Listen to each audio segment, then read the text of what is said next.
Mrutyunjay Mahapatra joining us now, MD and CEO at Syndicate Bank. And on those earnings this time around, just to run through some of those highlights on Syndicate Bank this afternoon. PAT has come in at 110 crores versus a loss of 870 crores this time around. Thanks so much for joining us, Mr. Mahapatra. If you could take us through some of the key factors at play this quarter, given that we're seeing quite a turnaround in those headline numbers. Yeah, the key factor is that NPAs have been contained and there was an uptick in recoveries. What we are seeing is that the CASA growth has brought down the cost of funds in terms of the liability side. At the same time, the overall NPA ratios have also come down and the fresh slippages have been contained well within the required target. As a result, the incremental provisions have also come down. These are the things which are kind of leading the turnaround. As you rightly told, I think on a quarter-on-quarter basis we have done exceedingly well, and even because past 4 quarters were in negative. So this is showing that probably the coming quarters will be better. And it's impressive, Mr. Mahapatra, the fact that both your gross as well as net NPAs as well have eased.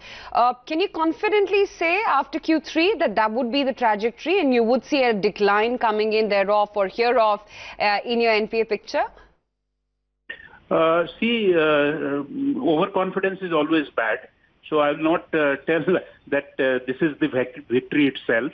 But I would like to go based on data. See, even if we get half of the recovery that we are projecting from NCLT and the current cash recovery and upgradation run rate, which is above 3,200 crores as compared to roughly around 2,100 or something during the last quarter, this represents a 60% jump in recovery and upgradation rates. If these two factors continue, we will see sustained performance.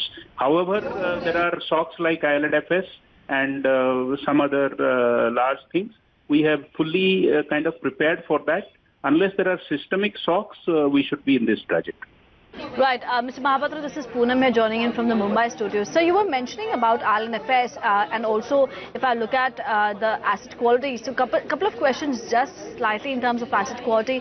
A, what are your slippages during this quarter versus the last quarter? And how much exposure do you really have to IL&FS and how much have you really provided for so far? No, IL&FS, we have some exposure which is nearly around 2,000 crores. Of which we have provided on bulk of it. So details is not in public domain, so it will not be proper for me to discuss.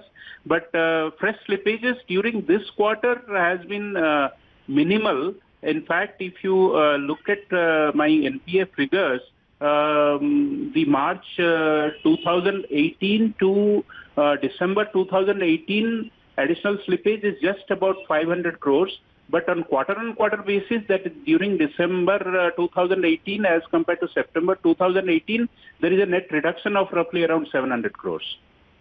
Okay.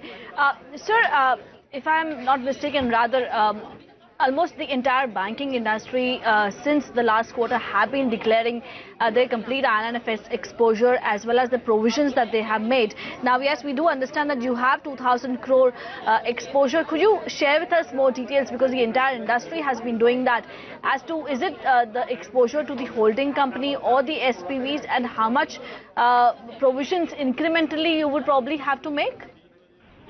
We have, as you rightly told, we have exposure to IL&FS group in general, both in the SPVs as well as in the holding company.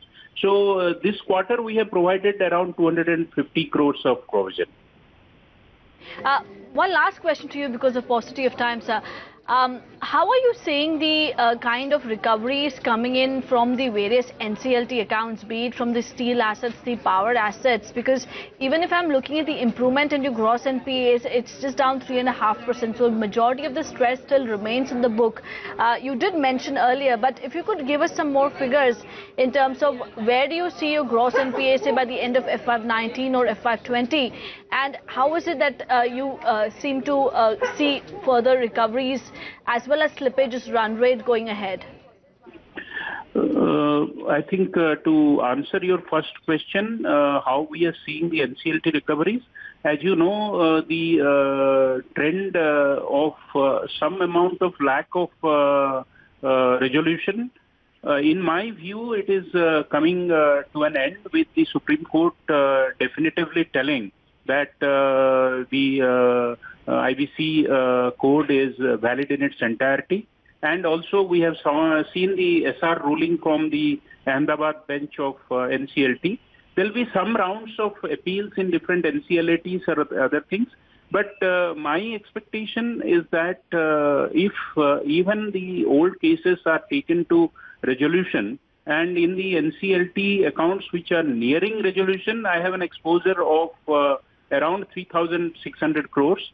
And I expect to recover around 1,900 crores in this, between 1,800 to 1,900 crores. So even if I recover 50% of it, so I'm looking at 900 to 1,000 crores recovery.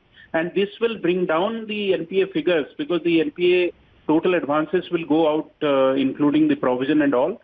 So I'm expecting a reduction of between 1 and 1.5% in the gross NPA figures. Okay, that would be a good reduction if at all we do see some amount of resolutions. Mr. Mahapatra, I'm sorry, we'll have to let you go on that. Thank you so much for joining in.